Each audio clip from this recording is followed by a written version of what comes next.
Muchas veces es difícil comprender cómo en un lugar perfecto como el cielo el pecado pudo ingresar.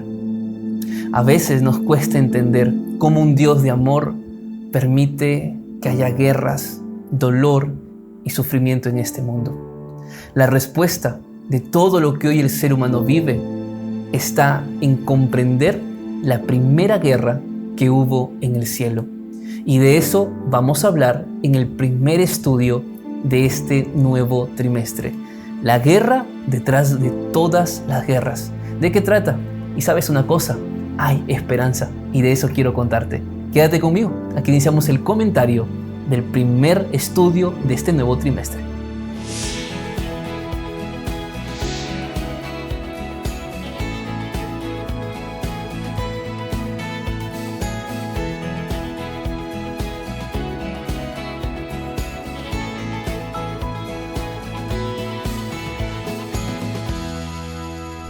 Qué bueno es poder empezar un nuevo estudio de la Biblia junto a ti. Gracias a Dios por darnos la oportunidad de estar nuevamente aquí en este canal de YouTube. Yo soy el pastor Antonio Araujo. Siempre será para mí una gran alegría recibirte aquí para continuar nuestro estudio. Ya sabes que en este canal tienes cada semana un video sobre el estudio de la lección de cada semana. Yo tengo aquí ya en mis manos el nuevo estudio que vamos a realizar, que es acerca del gran conflicto, que es un tema muy importante y relevante. Me encanta porque no solamente abordaremos esto desde el punto de vista bíblico, sino también a través de toda la historia del cristianismo a través de los tiempos. Así que tenemos un estudio maravilloso. Y antes de poder empezar, yo quiero invitarte a suscribirte a este canal si es que aún no te has suscrito, deja un me gusta y compártelo con alguien que tal vez tú crees que quiere aprender más acerca del gran conflicto.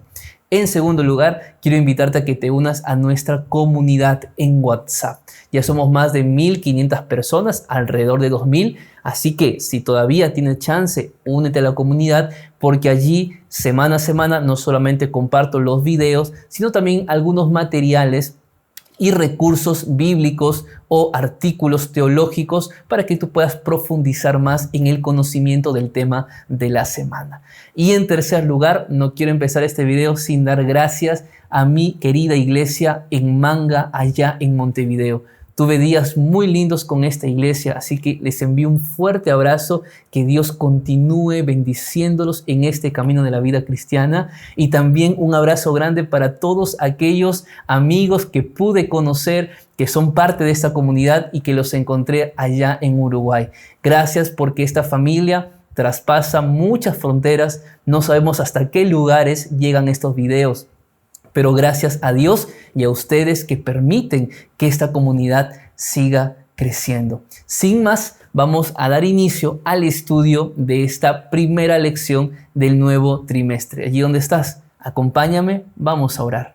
Padre que estás en el cielo, siempre es bueno poder tomar un momento para estar en comunión contigo. Vamos a iniciar un nuevo estudio y uno de los temas tal vez más profundos de toda la Escritura, que es el gran conflicto. Ayúdanos a comprender la verdad bíblica, pero sobre todo, ayúdanos a encontrar esperanza, consuelo en tu pronta venida a través de tu Hijo Jesús. Oramos, Señor, para que tu Espíritu Santo esté con cada uno de mis amigos en los diferentes lugares donde se encuentran. Que tú seas la solución a sus problemas, la paz en medio de la angustia que muchos de ellos puedan tener. Oramos para que tu Santo Espíritu ilumine nuestra mente y nuestro corazón. En el nombre de Jesús. Amén, Señor. El día domingo de la lección lleva por título Guerra en el cielo. Suena un poco raro, extraño pensar que hubo una guerra en el cielo, pero la Biblia nos menciona tal cosa. Así que vamos a ir a la palabra de Dios y vamos a leer Apocalipsis capítulo 12, versículos 7 al 9. Dice así: Entonces hubo una guerra en el cielo. Miguel y sus ángeles luchaban contra el dragón. Luchaban el dragón y sus ángeles, pero no prevalecieron ni se halló ya lugar para ellos en el cielo. Y fue lanzado fuera el gran dragón, la serpiente antigua que se llama Diablo y Satanás, el cual engaña al mundo entero.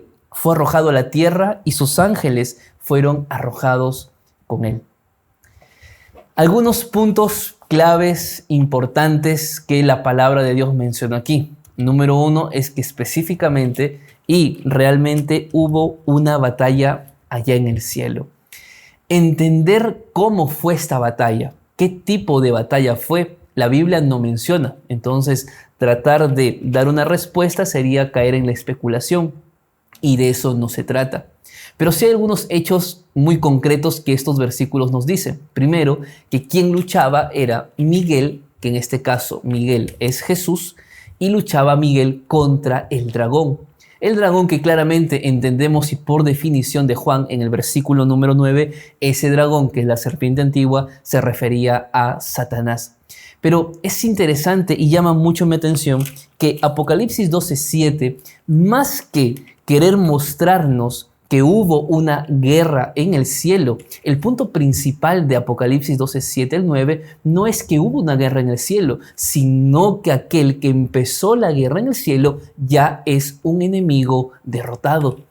Esto es lo más importante, porque si tan solo nosotros nos quedamos para pensar ¿qué fue lo que pasó? ¿Cómo es que el pecado ingresó? Pero ¿por qué Dios no destruyó al diablo? Que podría haber sido una opción bastante buena aparentemente. Lo más importante del texto no es ese, no lo es. Lo más importante es recordar y convencernos y dar gracias a Dios de que el enemigo, el gran dragón, la serpiente antigua que es diablo y Satanás, ya es un enemigo derrotado. Pero también este versículo nos muestra de que hay dos grupos. El grupo de aquellos que están con Cristo y el grupo de aquellos que están con Satanás. Y probablemente podemos aquí responder una pregunta. ¿Por qué Dios no destruyó al diablo? O en este caso, a Lucifer, que fue el ángel que él creó. ¿Por qué no lo destruyó?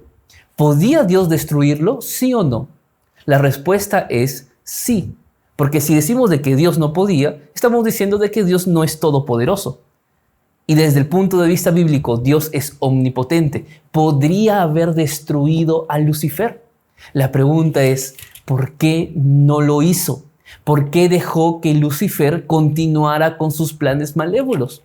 Vamos a conocer a través de otros dos textos en este momento qué fue lo que ocurrió en el corazón de Lucifer para querer rebelarse contra Dios. Vamos al primer texto que está en el libro de Ezequiel, capítulo 28. Y vamos a leer los versículos 15 al 17. Perfecto eras en todos tus caminos desde el día en que fuiste creado, hasta que se halló en ti maldad.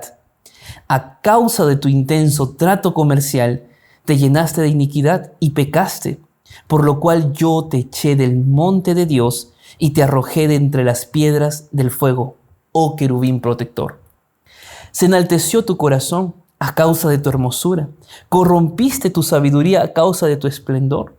Yo te arrojaré por tierra y delante de los reyes te pondré por espectáculo. Si bien es cierto, esta es una profecía sobre el rey de Tiro, también se aplica con mucha claridad a lo que ocurrió con Lucifer.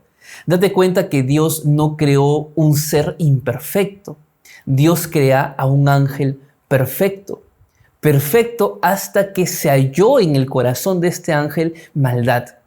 Vamos a pasar por alto cómo es que se halló maldad en el corazón de este hombre o de este ángel. Y lo vamos a pasar por alto porque esa es una respuesta que solamente Dios nos dará cuando podamos estar un día con Él. Lo cierto es que sí menciona qué razones hubo en el corazón de este ángel para rebelarse contra Dios. Y una de esas razones, según Ezequiel, es que él comenzó a hacer tratos comerciales, o mejor dicho, intentó negociar con otros ángeles. ¿Para qué? Para poner en duda el carácter de Dios. Es más, el texto bíblico dice que además de hacer eso, su corazón se enalteció. Mejor dicho, Lucifer se llenó de orgullo.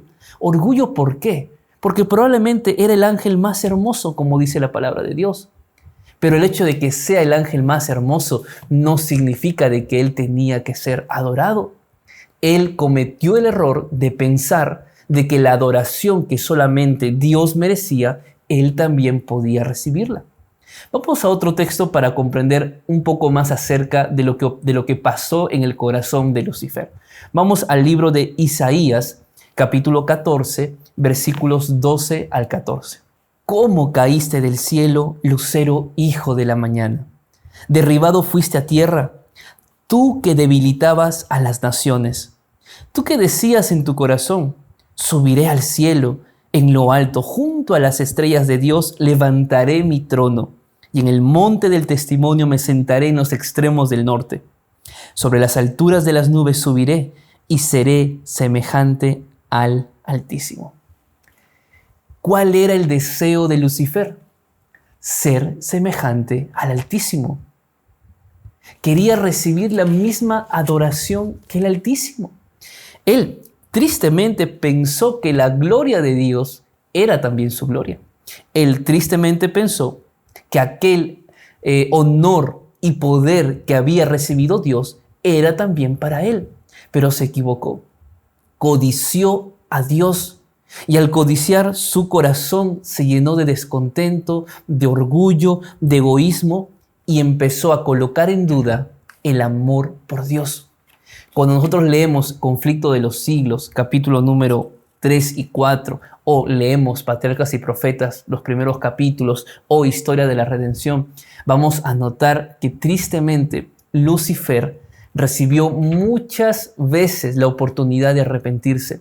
Y aquí podemos entender por qué Dios nunca lo destruyó. Porque para Dios es muy importante la libertad, el libre albedrío, la capacidad de que cada persona en esta tierra y cada ser angelical tomara su propia decisión. Y de eso vamos a estudiar en el siguiente día. El día lunes de la lección lleva por título Lucifer engaña, Cristo prevalece. Vamos a leer Apocalipsis capítulo 12, versículo número 4, que dice así: Su cola arrastró la tercera parte de las estrellas del cielo, las arrojó sobre la tierra, y el dragón se paró frente a la mujer que estaba para dar a luz a fin de devorar a su hijo tan pronto como naciera.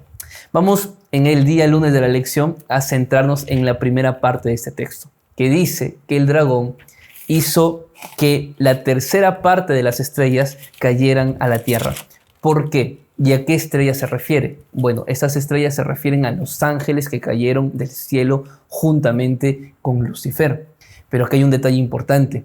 ¿Por qué estos ángeles, que también fueron creados perfectos, cayeron en la trampa del enemigo? Y la respuesta es por la misma razón que Adán y Eva, seres perfectos, cayeron en la trampa del enemigo. Y es que el diablo es muy astuto para engañarnos.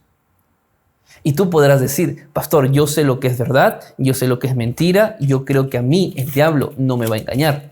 Ten mucho cuidado, porque si seres perfectos, tanto en el cielo como en la tierra, cayeron en las trampas del enemigo, ¿cuánto más nosotros que somos seres imperfectos? El diablo es astuto, es el padre del engaño, es el padre de la mentira.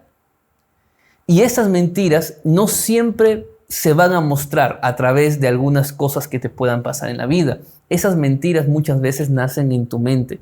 Y yo te dije en el día anterior, cuando empiezas a cuestionar a Dios porque no entiendes lo que haces, porque a veces cuanto más quieres que Dios hable a tu corazón, parece que Dios quedó en silencio y tú dudas de que Dios existe.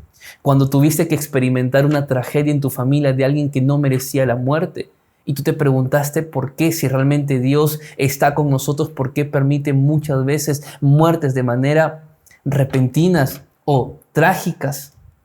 Y nosotros en esos momentos de dudas es cuando Satanás aprovecha para hacernos pensar que el causante de todo el dolor en este mundo es Dios. Pero en realidad no es así. Cuando tú ves la historia de Job, por ejemplo, ¿quién fue el que quiso que Dios pusiera su mano sobre Job para que Job sintiera el dolor de la enfermedad y de la muerte? No fue Dios quien quiso eso, fue el diablo. Es verdad, Dios muchas veces permite el dolor en nuestra vida, pero Dios no es el originador del dolor ni del sufrimiento. Ten mucho cuidado con la manera como llevas tu vida y ten mucho más cuidado acerca de lo que piensas sobre Dios cuando pasan cosas malas. Dios es un Dios de amor y cuando el ser humano sufre, Dios también sufre con nosotros. Él no es el originador del pecado, Él no es el originador del dolor, es el diablo. Ten mucho cuidado de pensar que es Dios, porque cuando piensas que es Dios y cuando comienzas a dejar que esas ideas tomen el control de tu mente, de tu corazón, es que tú empiezas a alejarte progresivamente del camino de la verdad y sales para el camino de oscuridad. Y en ese camino de oscuridad es mucho peor estar allí. Por eso, aún en los momentos más difíciles, dale un lugar a Dios en tu corazón. En la lección del día lunes, además de comprender esta primera parte que hemos hablado, hay un tema central que es el tema de la libertad, el libre albedrío. ¿Qué es el libre albedrío? Lo podemos definir como la facultad que Dios nos da para elegir.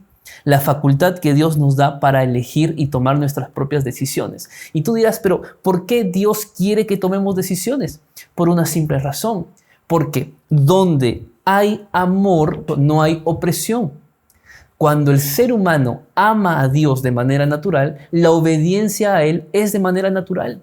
Pero cuando nosotros no amamos a Dios, muchas veces esa obediencia se ve forzada. Es como querer obedecer a alguien que simplemente tú no quieres, porque no te cae bien, porque tal vez tuviste una mala experiencia con esa persona y simplemente no quieres obedecer. Y si tienes que hacerlo porque es un tema laboral, lo haces simplemente para no perder un trabajo o lo haces simplemente para no quedar mal. Pero no hay el deseo de poder tener amor y comunión con esa persona. De igual manera, Dios no quiere obediencia forzada. Y esto yo te lo he ido explicando en muchos videos antiguos, pero te lo vuelvo a decir. Juan 13:35, si me amáis, ¿qué dijo Jesús? Guarda mis mandamientos.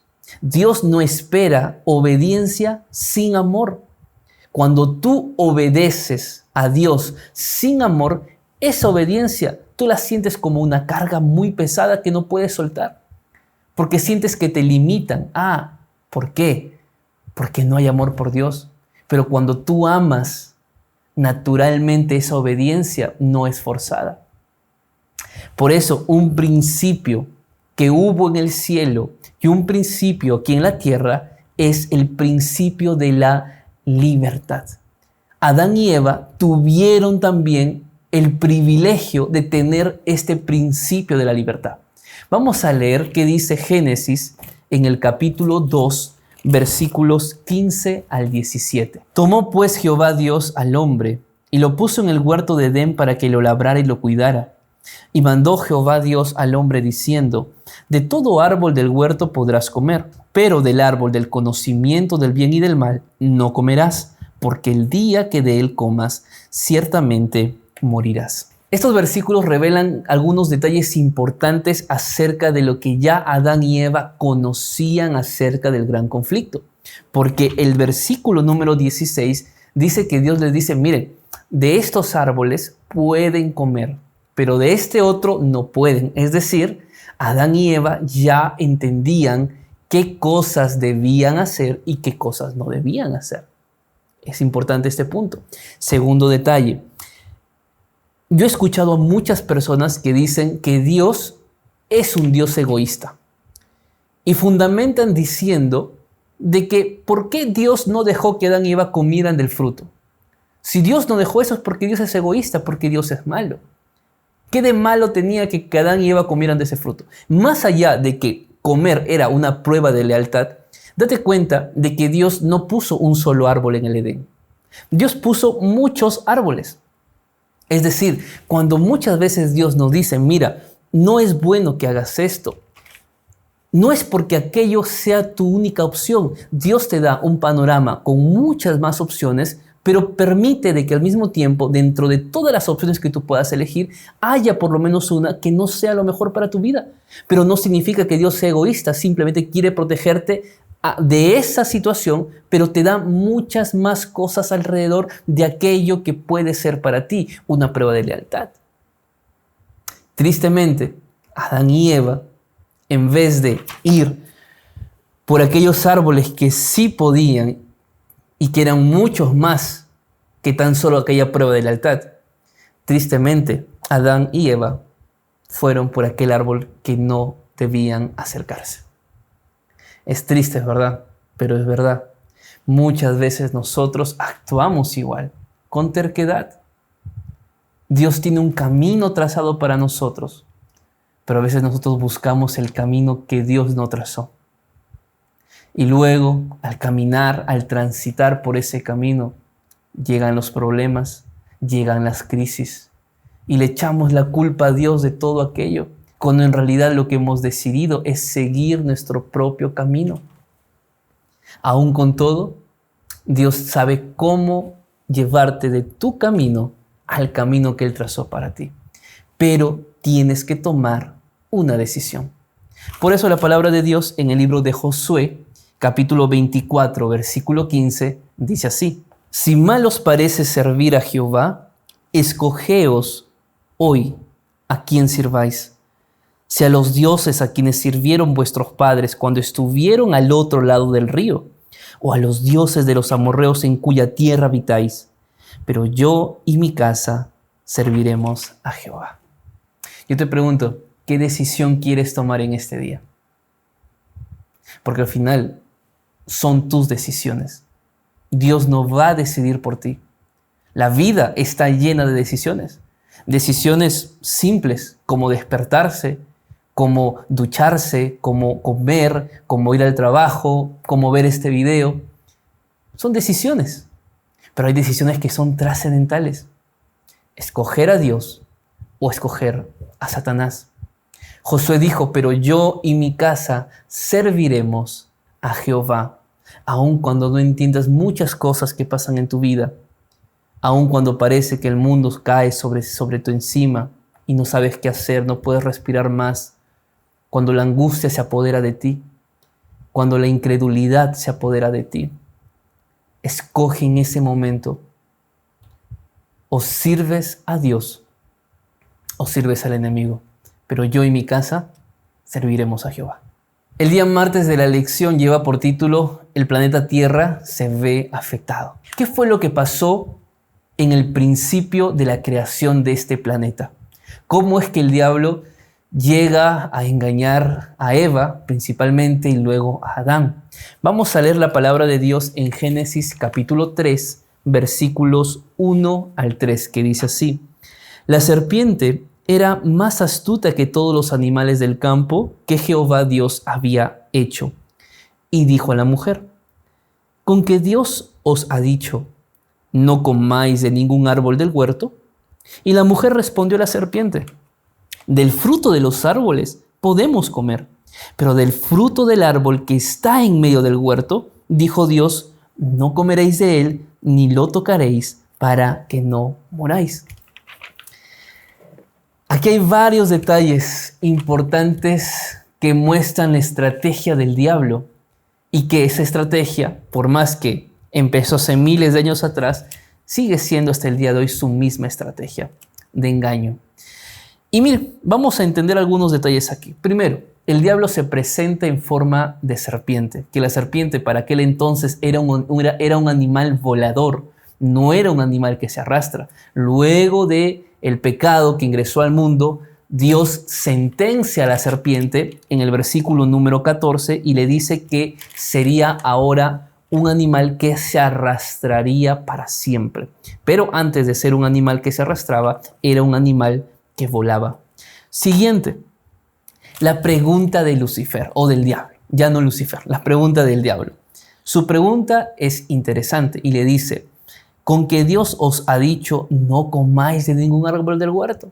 Yo te pregunto, ¿esta pregunta era la afirmación que Dios le había dicho a Adán y a Eva? ¿Dios le dijo a Adán y Eva no coman de nada? ¿O Dios le dijo pueden comer de todo menos de uno? ¿Qué fue lo que Dios le dijo? Lo segundo, pueden comer de todo menos de uno. Pero cuando la serpiente aparece, a Eva le dice, Dios dijo que no comas de nada, ¿verdad? Aquí hay otra segunda enseñanza, o más que enseñanza, tener precaución. El diablo, desde el principio, se encargó de tergiversar la palabra de Dios. lo que el diablo hace con Eva es entremezclar o tergiversar lo que Dios le había dicho a Eva. Y esa siempre fue la estrategia del diablo, tergiversar la palabra de Dios. Por eso hay muchas doctrinas hoy en día que no tienen fundamento bíblico. Por eso hay muchas prácticas en diferentes iglesias que no tienen fundamento bíblico. ¿Por qué? Porque el diablo quiere que tergiversemos la palabra de Dios y dejemos de creer en la palabra de Dios para creer más en nuestra propia experiencia. Y hay que tener mucho cuidado. Tercer punto importante es que la mujer responde a la serpiente. La mujer no tenía por qué responder. A veces pensamos de que Dios quiere que lo defendamos. No, Dios no quiere que lo defendamos. Dios puede defenderse solo. Lo que Dios nos pide es que seamos fieles a su palabra y nosotros prediquemos el evangelio. Pero lo que hace Eva, además de querer defender a Dios, es que lo defiende mal. Porque sus palabras, tristemente, muestran lo que había en la mente de Eva en aquel momento. Las palabras de Eva fueron: del fruto de los árboles podemos comer. Hasta ahí todo está bien. Pero del árbol que está en medio del huerto, dijo Dios, no comeréis de él ni lo tocaréis. Hasta ahí estamos muy bien. Solo que en la parte final, tristemente, muestra qué había en el corazón de Eva. Porque dice, no comeréis de él ni lo tocaréis para no morir. O sea, Eva en realidad ¿estaba obedeciendo a Dios por miedo a morir? ¿O estaba obedeciendo a Dios por amor a Él? La palabra que aparece aquí, esta conjugación ¿para qué?, en el hebreo es pen. Y pen es una conjugación que básicamente muestra una connotación negativa o de miedo frente a algo. Lo cual quiere decir que en realidad Eva tenía miedo de morir y por eso obedecía a Dios. Yo te pregunto a ti en este día, ¿qué te motiva a obedecer los mandamientos de Dios? ¿El miedo? ¿El que Dios te castigue? ¿El que Dios no te bendiga? Yo recuerdo una vez que alguien se acercó a mí y me dice, pastor, yo vengo todas las semanas a la iglesia, porque si no vengo a la iglesia, Dios me va a castigar. Me dio mucha tristeza esa respuesta, porque entendí que esta persona iba a la iglesia por conveniencia y por miedo. Yo espero que este no sea tu caso, pero ten mucho cuidado de que tu obediencia sea resultado del miedo. No, es que si no obedezco me pierdo. O si no obedezco Dios no me va a bendecir. O si no obedezco Dios me va a castigar. No puede ser eso un motivo para seguir a Jesús. No puede ser. Dios no quiere eso tampoco. Satanás sembró dudas en el corazón de Eva y Eva tristemente aceptó esas dudas en su corazón. Hay un punto que a mí me llama mucho la atención también en la lección del día martes y es lo que dice Éxodo capítulo 33 versículos 18 al 22. Entonces dijo Moisés, te ruego que me muestres tu gloria. Y Jehová le respondió, yo haré pasar toda mi bondad delante de tu rostro y pronunciaré el nombre de Jehová delante de ti, pues tengo misericordia del que quiero tener misericordia y soy clemente con quien quiero ser clemente. Tú dirás, pastor, ¿qué relación hay entre esto que acabamos de leer con el pecado de Adán y de Eva? Lo que pasa es que el pecado genera separación. El pecado hizo una separación entre Dios y el ser humano. Desde aquel momento, después que Adán y Eva pecaron, Adán y Eva no pudieron ver más a Dios cara a cara. Y es por eso que Moisés le pide a Dios que le muestre su gloria. Y su gloria es su carácter. ¿Por qué esto es importante? Vamos a leer Romanos capítulo 3, versículo número 23. Por cuanto todos pecaron y están destituidos de la gloria de Dios. Este texto une el texto de Génesis que hemos leído y el texto de Éxodo donde Moisés pide ver la gloria de Dios. ¿Por qué digo que une este versículo? Porque el ser humano pecó y por cuanto todos hemos pecado, Hemos sido destituidos de la gloria de Dios. Y la gloria de Dios es el carácter de Dios. Por lo tanto, humanamente es imposible tener el carácter de Dios como en un principio. Porque hay una separación entre Dios y el hombre. Sin embargo, ante esa separación entre Dios y el hombre, Dios mismo había provisto la solución para todos los pecadores, para todos nosotros. Porque a pesar de que todos hemos pecado y todos estamos destituidos de la gloria de Dios, Dios tuvo la solución en este gran conflicto para que podamos acercarnos a Dios. ¿Y sabes cómo empezó esta solución de Dios? Empezó en el Génesis. Mira lo que dice Génesis capítulo 3, versículo 15. Pondré enemistad entre ti y la mujer, y entre tu simiente y la simiente suya. Esta te herirá en la cabeza y tú la herirás en el talón. Cuando Adán y Eva pecaron, Dios no tardó mucho, casi nada, para dar la provisión al pecado de ellos dos. Y la provisión era la simiente de esta mujer, Jesucristo. Es por eso que a partir de ese momento se instauran el sistema de sacrificios.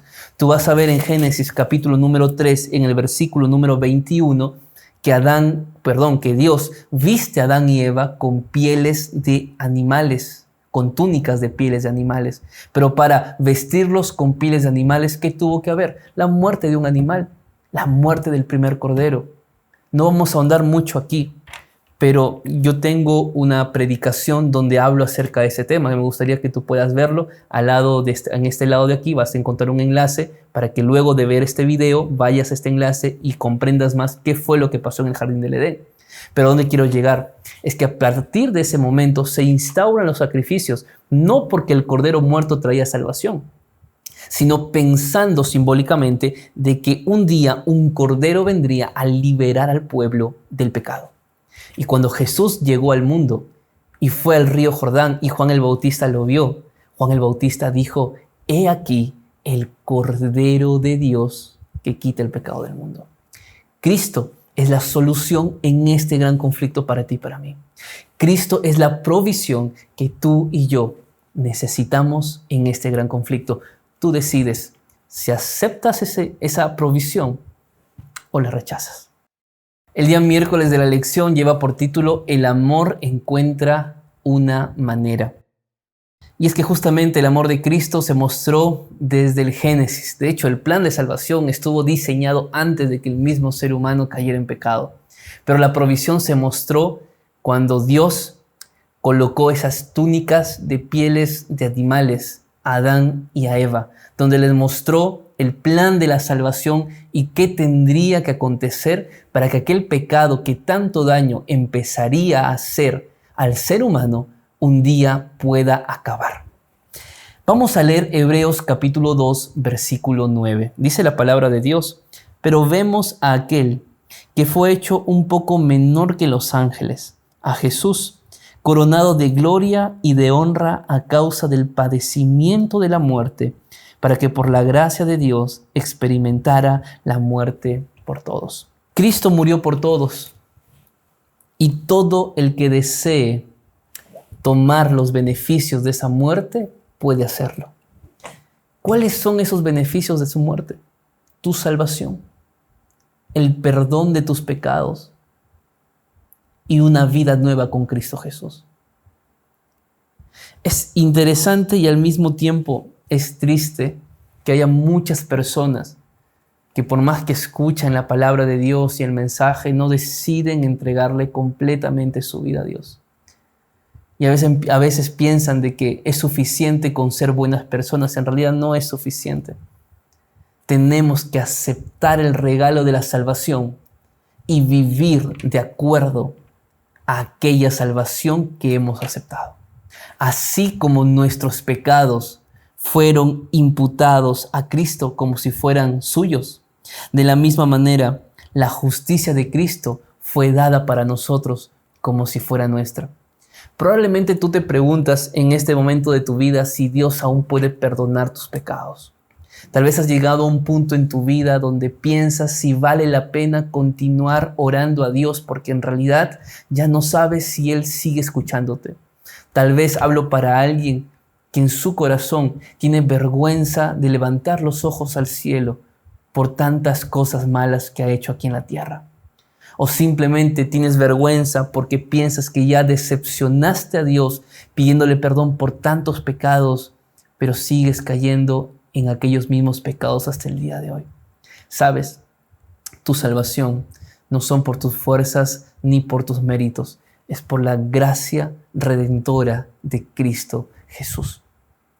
Cuando Cristo dice que te ama, Él te ama no para que continúes en esa misma condición de pecado que hoy te encuentras. Porque no se trata de decir, gracias a Dios, Él me ama y Él siempre va a perdonarme. No se trata tampoco de eso. La gracia de Dios está para ti como un regalo, pero no para que continúes en ese mismo camino o en esa misma vida. El amor de Dios cambia, el amor de Dios transforma. Todo aquel que acepta a Dios, todo aquel que ama a Dios al mismo tiempo, deja que su vida sea transformada por Dios. Ya no continúa en el mismo camino, ya no quiere vivir esa misma vida, la repudia, la rechaza, porque ahora tiene un nuevo amor y ese nuevo amor es Cristo Jesús. Mira lo que dice la palabra de Dios en 2 de Corintios capítulo 5, versículo 21. Al que no conoció pecado, por nosotros lo hizo pecado, para que nosotros seamos justicia de Dios en él. Si tú te preguntas si Jesús merecía morir por nosotros, la respuesta es no. Si tú te preguntas si merecemos el perdón de nuestros pecados, la respuesta es no. Pero gracias a esa muerte inmerecida, tanto para Él y el beneficio inmerecido para nosotros, es que hoy podemos tener esperanza en este gran conflicto. ¿Sabes? No mires más a tus pecados. Mira a aquel que puede perdonar tus pecados. No mires más tu pasado. Mira a quien puede construir tu futuro. Deja de echarte la culpa por cosas que ya pasaste, por malas decisiones que tomaste. Hoy, tómate de aquel que puede guiarte en una vida de buenas decisiones, sin culpa, sin rechazos, sin más vergüenza, una vida limpia por la gracia de Dios. Por eso, el amor se encuentra de una manera, y esa manera es aceptando a Cristo de todo corazón. El día jueves de la lección lleva por título Nuestro Sumo Sacerdote. Esta función de sumo sacerdote es la de abogar por los pecadores. Mejor dicho, Cristo vino a este mundo, murió, resucitó y hoy se encuentra en el cielo. ¿Qué es lo que Cristo hace en el cielo a favor tuyo y a favor mío? La palabra de Dios dice en Hebreos capítulo 4, versículo 15, no tenemos un sumo sacerdote que no pueda compadecerse de nuestras debilidades, sino uno que fue tentado en todo según nuestra semejanza, pero sin pecado. Aquí hay una gran lección para nosotros. Jesús se compadece de ti, de tu pecado, de tu debilidad, de tu desgracia. Jesús simpatiza contigo, porque Él también sabe lo que es el dolor. Él también sabe lo que es pasar vergüenza. Él también sabe lo que significa atravesar dificultades y sentirse lejos de su Padre. Y por cuanto Él lo sabe porque lo experimentó, Él comprende tu dolor, comprende tu pecado, no para aceptarlo, sino para cambiarte, pero te comprende. Acepta a Jesús como Salvador. El versículo siguiente dice, por lo tanto, acerquémonos pues confiadamente al trono de la gracia para alcanzar misericordia y hallar gracia para el oportuno socorro. Lo que Cristo te dice es, mira, yo no te juzgo, yo no te critico, yo no te voy a desechar, yo no te voy a hacer a un lado. Yo necesito que tú vengas a mí para defenderte y para hacer aquella obra de transformación en tu vida. Yo te he dicho esto muchas veces, mi amigo. Si tú eres miembro de iglesia que me estás viendo, la vida cristiana no se mide por el tiempo que llevas dentro de una iglesia. Puedes tener 10, 15, 20, 30 años, pero si tu carácter sigue igual como el primer día que conociste a Cristo, tu vida no cambió. Si tú miras 5 años atrás en tu vida y sigues con el mismo pecado, sigues con las mismas tentaciones, con los mismos problemas de carácter, y 5 años después tu vida no ha cambiado, hay un problema, y ese problema no es Cristo, eres tú, ese problema soy yo. La vida cristiana es de crecimiento cuando amamos a Dios de manera natural y cuando dejamos que el poder de Dios nos transforme. ¿Sabías tú que Jesús oró por ti? Y no me refiero que Jesús haya orado solamente por los discípulos y en nombre de Él oró por todo el mundo. No. Mira lo que dice Juan capítulo 17, versículos 24 al 26. Padre, aquellos que me has dado, quiero que donde yo esté, también ellos estén conmigo, para que vean mi gloria que me has dado, pues me has amado desde antes de la fundación del mundo. Padre justo, el mundo no te ha conocido, pero yo te he conocido y estos han conocido que tú me enviaste. Les he dado a conocer tu nombre y lo daré a conocer aún, para que el amor con que me has amado esté en ellos y yo en ellos. Hay 2 cosas que Dios quiere hacer por ti. Número 1, que tú puedas amar a tu prójimo y que donde tú estás, en tu familia, en tu iglesia, puedan amarse. Y número 2, Cristo quiere que tú estés donde hoy Él está. Queridos amigos, la lección de esta semana es tan solo una introducción de un tema mucho más grande que veremos durante todas estas siguientes lecciones. Pero yo te hago una pregunta. ¿En qué quieres tú poner tu confianza? ¿En lo que hasta aquí tú has logrado o en lo que Dios ya logró por ti? ¿En qué quieres tú pensar más? ¿En lo que Satanás hizo, hace y hará?